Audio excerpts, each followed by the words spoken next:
লালদিয়ায় container terminal নির্মাণে দায়িত্ব পাচ্ছে ডেনমার্কের প্রতিষ্ঠান এপিএম টার্মিনাল। প্রতিষ্ঠানটি এখানে প্রায় ৭,০০০ কোটি টাকা বিনিয়োগ করবে। আগামী ৩০ বছরের জন্য সরকার চুক্তি করবে।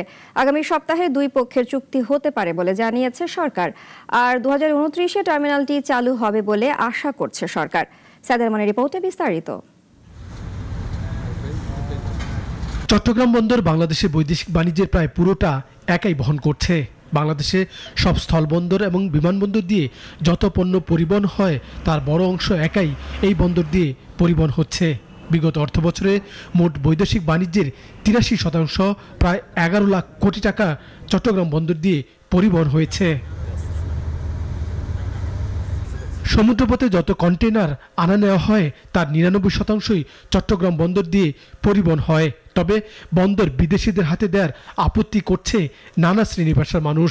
আপত্তি এড়িয়ে সরকার লালদিয়ায় একটি নতুন টার্মিনাল করতে ডেনমার্কের এপিএম টার্মিনালের সঙ্গে চুক্তি করতে যাচ্ছে।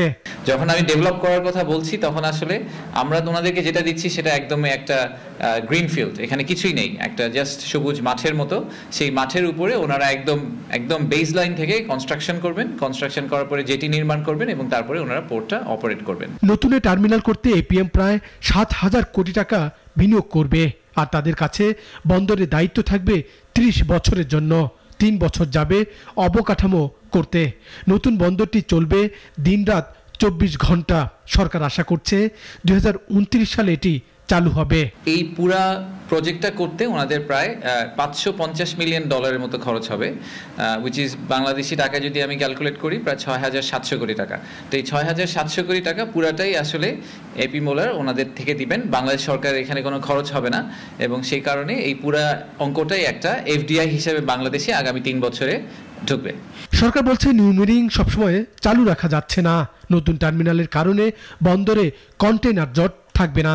আর মেয়াদ শেষে নতুন করে চুক্তি হবে কিনা সেটিও বিবেচনা করা যাবে।